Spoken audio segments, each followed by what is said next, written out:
Welcome to ODD TV, where sci-fi and fantasy merge with reality.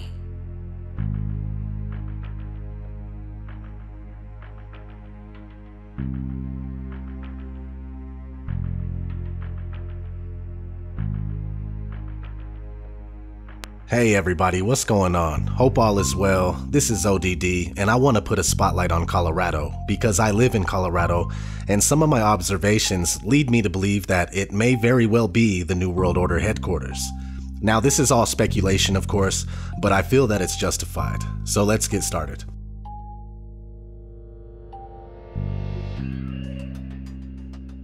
Right off the bat on the state seal, we see the all-seeing eye at the top. We know what that means. We don't have to say too much about that, but let me point out something very interesting. On the bottom of the seal, we see that Colorado was established in 1876. That's exactly 100 years from the time that Adam Weishaupt founded the Order of the Illuminati in 1776. Now here's the kicker. 1776 is also the year that the design for the Great Seal of the United States with the all-seeing eye on it was submitted by a man named Pierre-Eugène du Cimetière. So basically, the Order of the Illuminati and the Great Seal were both created in 1776, both which use the all-seeing eye, and 100 years later, Colorado was established also using the eye on its official seal, and to this day, it's the only state to do so.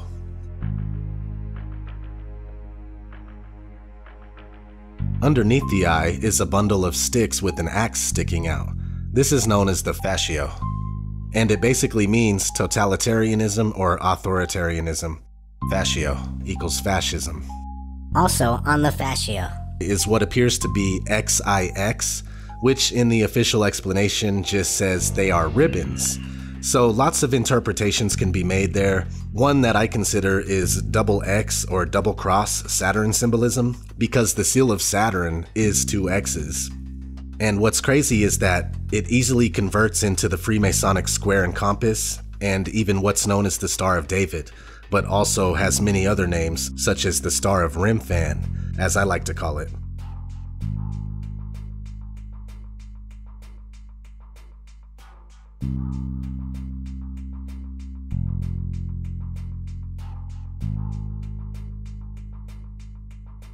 But this makes sense when you understand that the elite do in fact worship Saturn, which is the god of 1,000 names. Another interesting aspect is the heavy use of blue and red on the Colorado seal.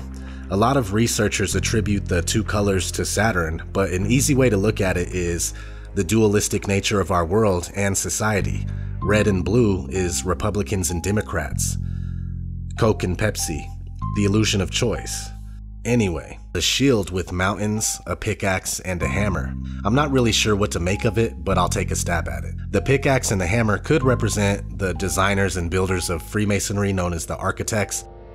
The shield itself definitely symbolism of sorts, being that they are used for many logos including Warner Brothers and the NFL. But what really comes to mind is the Rothschild family, whose name translates to Red Shield. The Rothschilds are one of the most wealthiest families on Earth, and if you look at the top of the shield here, it's red. Not too certain, but just food for thought. Last but not least, towards the bottom of the seal is the Latin phrase Nil sine numine, which translates to nothing without the deity, and we all know which deity they are talking about, the god of this world, according to the Bible.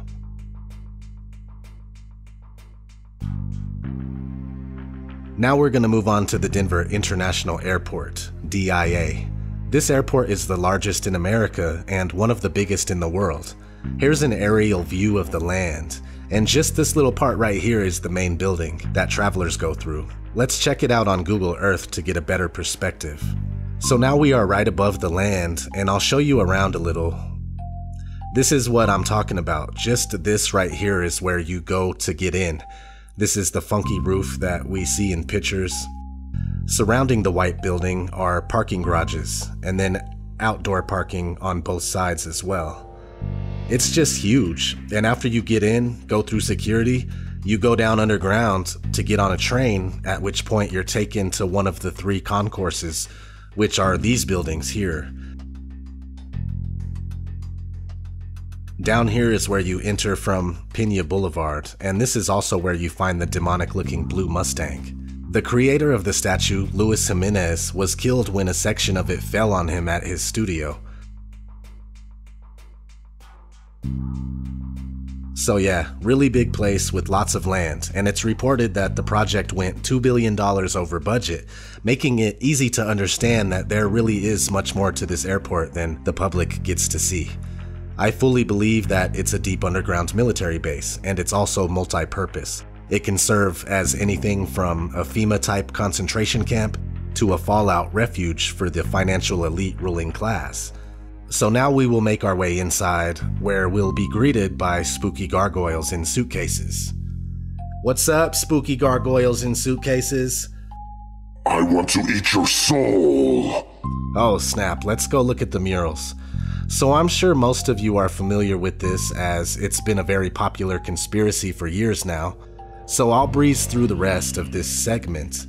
We have the 4 murals, and they go in this order: hardcore military oppression, police state, total destruction and the death of race and religion, coming together for a new world order, and finally living in peace and harmony under a one world government and one world religion. A large portion of DIA is called the Great Hall and is named after a room found in Freemason lodges. Within the Great Hall is a Freemasonic capstone with the time capsule underneath, not to be opened until 2094. Take note that towards the bottom it says, New World Airport Commission. The weird thing is that there is no record of this commission's existence. This whole place is a Freemasonic shrine, and there's even a statue of an astronaut, Jack Swigert, at Concourse B, constantly reinforcing the hoax that is space travel.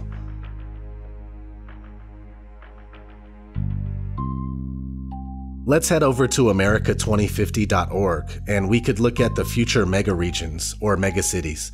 Just like Megacity 1 on Judge Dredd.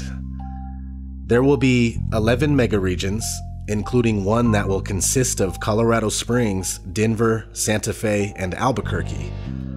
This will be accompanied by the Trans-American Passenger Network, which will connect all the megacities.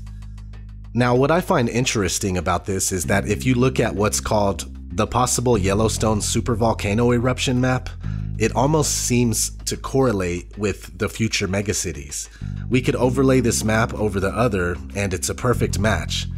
It doesn't seem like a coincidence, but I hope this doesn't happen, and I am speculating. So my point is that Colorado is still there, even though it seems off because it's really the only megaregion in the center of the map.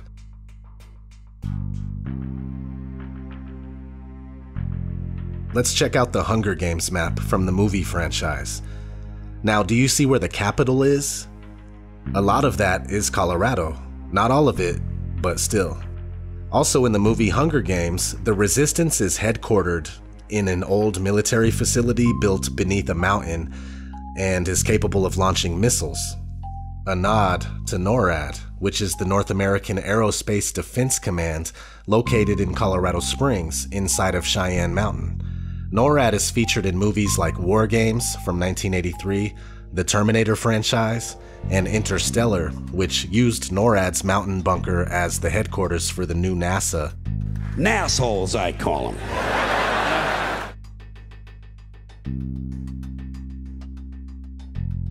Also in Colorado, we have NIST, the National Institute of Standards and Technology. It's located in Boulder, and they are the people that put out the official story on 9/11, which we know is completely bogus. So right off the bat, we know there's something up here. Over the years, there's been a lot of speculation regarding this place, including that they work on hologram technology and voice of God technology, which is the technology that uses certain frequencies to direct voices straight into your head. Both technologies would be used in a Project Bluebeam scenario.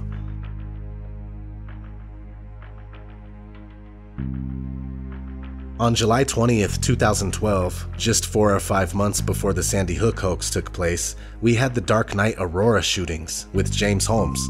I don't know if anyone was injured or not, but it was completely staged, and it couldn't have been more obvious.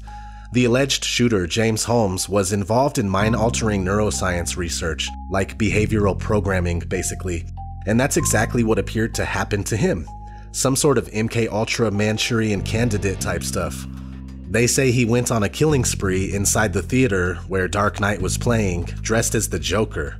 If you go back and listen to interviews, the stories were inconsistent and many people said there were 2 gunmen. And then James Holmes is in court the next day looking like a hypnotized zombie, triggered mind control slave.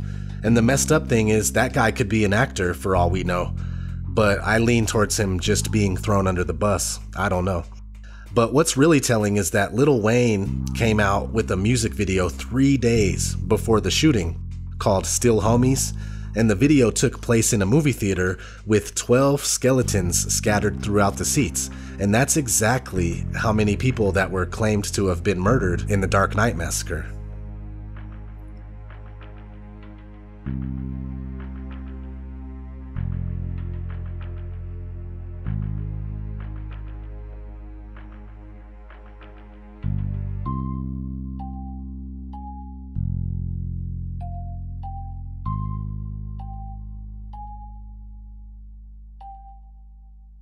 Well, ladies and gentlemen, in search of truth, this is ODD, and that's why I believe the state I live in might be the New World Order headquarters.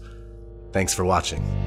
Be sure to subscribe and don't forget to check out other videos right here on ODD TV.